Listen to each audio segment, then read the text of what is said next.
This is Business LO, a podcast by the Lake Oswego Chamber of Commerce, which connects, educates, advocates, and champions our business community. We have nearly 500 members from international corporations to home-based businesses, and we serve them all. Each episode of Business LO gives insider information to the local business community and the neighbors who support them. And now, let's talk Business LO. Today is January 23rd, 2026, and this episode will publish on February 1st. We are so excited to have two chamber members and local business owners joining us for a candid discussion about owning a franchise here in the Lake Oswego area. We have Rosie Rojas. She is the Chief Executive Possifer for Woofie's Southwest Portland, and Melissa Boatwright from Ace Handyman Services Portland and Vancouver. They'll tell us a little bit about themselves in just a moment, but first, let's talk about who is leading the conversation. It's our veritable pillar of the community, Heather Graves Ramsey. She is owner of Coach to Brilliance. She specializes in executive coaching and leadership development, and it wouldn't be a Business LO episode without our very own Chamber CEO, Liz Hartman. She has all the important insider information with what you need to know in LO. And I'm Michelle Odell, and let's get going, Heather. So excited to have both of you here. So excited to learn a little bit more about not just franchises overall, but we're excited to kind of know why you chose LO for your franchises. Melissa, I'm going to have you kick us off and just tell us a little bit about you. I grew up in Wyoming. So when I was 19, I joined the Air Force. I was on active duty in the Air Force for 10 years. I did 16 years as a reservist. When I left active duty, I'd finished my degree right before I got out of the military, did a master's degree, and then moved into the corporate world. So while I was in the reserves, I was beginning my corporate career kind of in my late 20s, initially in corporate communications, in marketing, in executive communications, and then got a really cool opportunity to be the chief of staff for a chief technology officer in the Bay Area. But what I really loved was operational excellence and efficiency and like seeing the results of your work, and worked for that person for a couple of years, ran some data analytics teams at LinkedIn, did a stint in Ireland as part of that during COVID. All the while, my husband, who's my business partner, he went back and got his master's after he got out of the military and took a course called Turnarounds. And he was like, oh, did you know you could just buy a business? And so we started our entrepreneur journey, never really intending to purchase a franchise, just looking for a business that we thought we could add value to. Construction was one of those things where we were like, we're kind of adjacent to this industry our whole lives. And it just coincided with purchasing our business, and have been doing that since 2020. Awesome. Well, welcome to the program, Melissa. So glad you're here. And we also have Rosie Rojas here. Rosie, will you tell us just a little bit about you too? I am a native Oregonian and spent years in finance and mortgage lending before deciding I wanted to build something more connected to people and the community. Today, that looks like running a locally owned mobile pet care business offering mobile grooming, pet sitting, and dog walking. I care a lot about raising the standards in pet care and supporting the people doing the work while still keeping things personal and community driven. I also, same like Melissa, how she started in 2020, I was also questioning my work, and during that time, I really took a hard look of what I was doing, and owning a business was really something that I wanted to do. Now you both do, and you both have these wonderful franchises. And just curious, I know your husband, Melissa, brought it to you, but Rosie, how did you even research? What did you look at? What did you need to learn in order to be like, oh yeah, like this franchise thing might be for me? I worked with a business consultant, and he had me take personality and value assessments. And once I really dug into what mattered to me, I found Woofie's. And you found Woofie's? Yes. And were you looking for a franchise at first? No, I really put my consumer hat on, and I analyzed what were the needs that I was looking for in my community. My partner and I both interviewed about 15 different franchises. It took me a while, but puppies and all the pets, I was like, that's where I want to spend my time. Yeah. Awesome. So it was knowing that you wanted to start your own business, knowing that you didn't want to stay working for somebody else, going out there, looking 15 different franchises later. So, and having a business consultant help you. I think that was an important part of your journey too. Because it sounds like they opened the door to like what's possible or what you could even have. Yeah. Melissa, how about you? How did you find your way to ACE? After Corey took that course, we spent probably years looking at biz buy sell, like just seeing what was out there. We ended up talking to like some manufacturing company, being veteran owned. We were like, oh, maybe we go for a company that has a lot of government contract potential. So we looked at some manufacturing companies. We didn't have a business consultant, but we did have access to Corey's MBA professors. Okay. So anytime we would like talk to a potential business to own, if we were a little bit intrigued, then he would kind of go huddle with his professors and say like, hey, here's the P&L. What do you think of the margins? What questions should we be asking? And then it just so happened that we came across this opportunity right around the time that Ace Hardware bought the existing franchising system called Handyman Matters. So in late 2019, like September 2019, Ace Hardware bought Handyman Matters, which had about 30 franchises across the United States at that point. It took them 6 months to turn it into Ace Handyman. They launched it in March of 2020, which, if we all remember, was not a great time to launch a new franchising system. Maybe, maybe not. A lot of people were stuck at home and needed stuff fixed. So. It was a great time to be in the construction industry, right? Because we could still operate, right? We were viewed as essential services. And more people, they weren't spending their discretionary income on trips. They were making their home work better for them.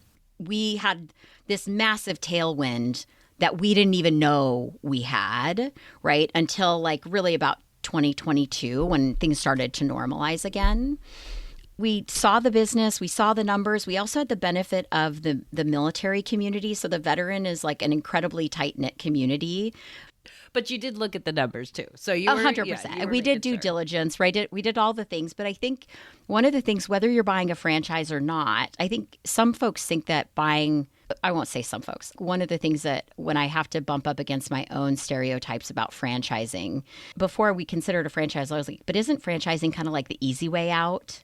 P.S. It's not. It is still hard to run a business, whether it's a franchise or not. You just are operating with different confines, like different barriers, different boundaries. And so we just happened to right place, right time. Yeah. What I was really looking for when I was looking to invest into a business was a proven system. So we have that information already. We have systems in place, processes to follow, and a brand already built. It comes with a lot of tools, and I can lean on the other owners. And they're like my little cohort, and they're the founders. Our founders are still on, and if I have questions, they have 20 years of experience and have probably already gone through this. And so I can call them, I can vent, I can ask them, I can ask the other franchisees, and we really are collaborators. You know, it's ready, it's made, we'll put it here, and then you hopefully get to make it your own, but there's systems, there's especially the branding in place. You both chose LO, Vancouver, Portland Metro, but you spent a lot of time in LO. So help us understand why that? How is that helpful for you? I did grow up here in Oregon, and I grew up in Hillsboro as well. So I really know the area. Lake Oswego is just such a small community. I didn't want my groomers to be driving all around Portland. I know that a lot of business owners here, we're all relationship based, and so we all help each other. Melissa, how about for you? Why this LO area and why dig in here? The first couple of years was just sort of getting our head around the business. It just so happened that around that same time, we personally moved to Lake Oswego as well. Because it's a maturing franchise model, the most valuable thing that we get in our franchising system is that ACE brand. And these are people that also highly value keeping their homes looking nice. And then I would say lastly, kind of personally, why we ended up in Lake Oswego. I won't speak for my husband, but for me, I grew up in a really small town. While I dearly love living in cities and having like the amenities of a city, I've also, as I've grown older, I don't need to live down the street from those amenities. That I can call somebody like Heather or Liz and say, hey, I'm thinking about this. What do you think? And they know. And so there's this element of community. While it's obviously really important to our business and our business success, just something tremendously special about the community of Lake Oswego. So franchise, we've got our communities, we're dug in, you're a couple years into your franchises now, right? So what support do you get from, we've talked about the brand and the process and that sort of thing, but like from the actual headquarters of the franchises? Because it's in their best interest, I'm sure, to keep you in a good place. What support do you get from them? Rosie talked about a proven business model, right? They've spent so similarly, the founders are still involved in the business. They're the husband is the CEO. The wife does all the franchise development for ACE. They've invested 3 decades in pressure testing this model. So we get a designated franchise consultant. So think of this as like a business consultant. They partner with multiple owners in the system. So they can tell me, another owner that's at about your size in a place that's similar to your market, this is how they're having success hiring craftspeople. We're looking to like evolve our marketing. Here's the success that they're having. And then I would say is maybe a little bit of what Rosie talked about as well is the connection to other owners directly.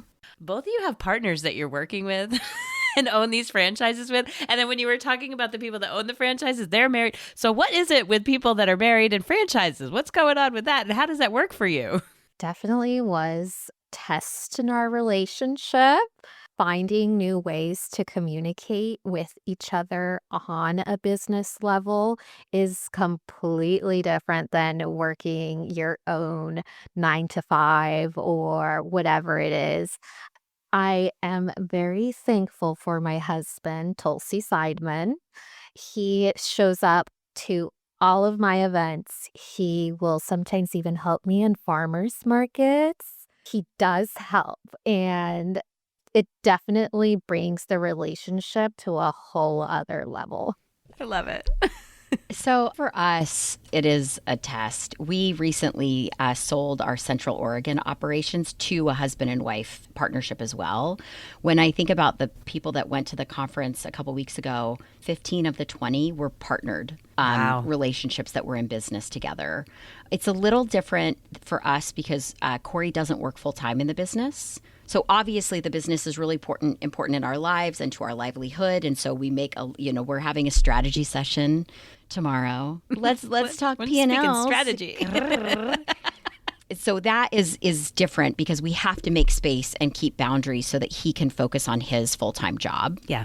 We also, as the person who works in the business every single day, I don't want to come home and talk about our schedule at 7:00 at night. Right. And so we actually implemented a twice a week we meet for 45 minutes and we only talk about operations of our family. Yeah. But then we're also looking at, okay, what does demand look like right now? What do we need to think about in terms of renewing our insurance? So we use that opportunity to try to concentrate the business stuff so that we don't end up, our relationship doesn't end up just being that's no fun. The business. Yeah. Is there anything else that we haven't asked you that you think it would be important for people specifically in Lake Oswego to know about thinking of a franchise here? This is advice I would have given myself. We didn't look for a franchise. And once we saw it, we were like, okay, this makes sense. In a place even like Lake Oswego, where you can put in the work to do the networking, you can become known and connected. Having a structure and a brand that allows you to accelerate through the hardships that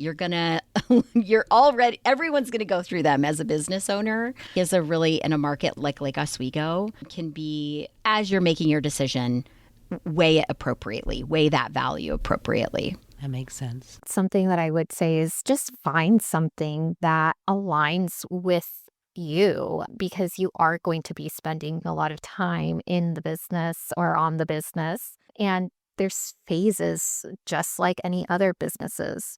So philosophically, I will say structure is so important for your own sanity. It's so important. Yes.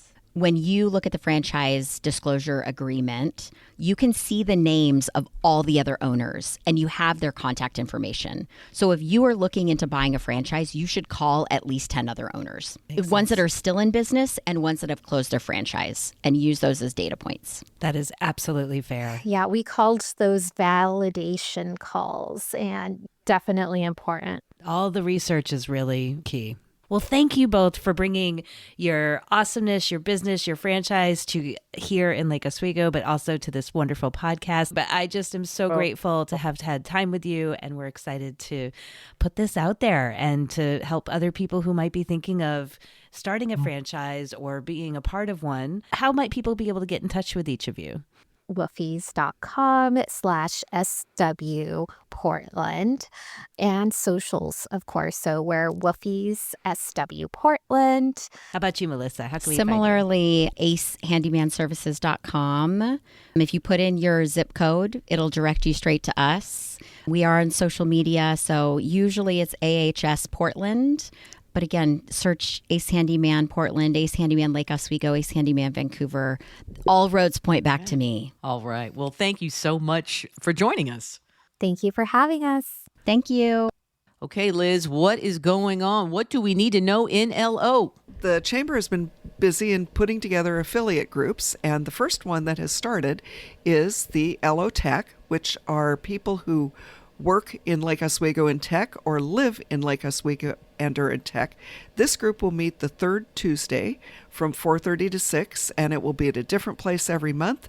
You can find the location at the Lake Oswego Chamber website or read it in the newsletter. We will be starting a young professionals group. And young professionals, people always say, well, what would that age be? We are thinking under 30, but if you're 35 and you're kind of new into the professional type groups, again, this is an organization that is looking at young professionals who live in Lake Oswego or work in Lake Oswego, and that will be the second Tuesday beginning on February 10th from 3:30 to 5. And this first one on February 10th will be at the AC Hotels. Okay. After that, there will be a different place every month. The third group that's forming is Women in Business, and that one has not started yet. What they're looking at is a quarterly meeting, but again, please watch the newsletter and watch the website. This will probably be a group that you'll need to register to attend, and it will be in different locations. These others you can just drop in. We are not at a registration point, so watch what each group is doing. It looks like we're finally going to get a ribbon cutting for Lake Oswego's newest coffee house, the Lake Oswego Coffee House, which is right next door to the Chamber of Commerce. So we are thrilled to welcome this new neighbor, and you'll again have to watch the newsletter to see when it is, but watch for them on their website, Lake Oswego Coffee House. And we would like you to think about, if your employees use TriMet to get to work, TriMet is having some open houses and some surveys because there is a proposal to cut some of the TriMet service to Lake Oswego. TriMet is looking at big cuts coming up. They need to hear from you. It's going to be important because transportation is important to employees who come to Lake Oswego. So again, watch the newsletter for things that are coming up for that, and do register how TriMet cut services would impact your business. And networking for February will be at Tavern on Cruise, the AC Hotel, the Portland Face Doctor, and Roya Kitchen and Bath. Fun. Well, thank you so much, Liz. It's always a lot going on. Again, the newsletter every Tuesday, it is so valuable. It's free, it's easy, and you'll always know what's happening with the Chamber. We really appreciate all of our listeners, and we want everyone to remember that every day is a Chamber of Commerce Day here in Lake Oswego. The Lake Oswego Chamber of Commerce thanks you for listening to Business LO. We would love to have you as a member so you can help Lake Oswego continue to be one of the best places to live, work, and play. If you want to share an idea for a future episode or become a member, visit us at lakeoswegochamber.com and please like and follow us on Apple, Spotify, or wherever you get your podcasts. And for help with your business podcast, go to modcastproductions.com.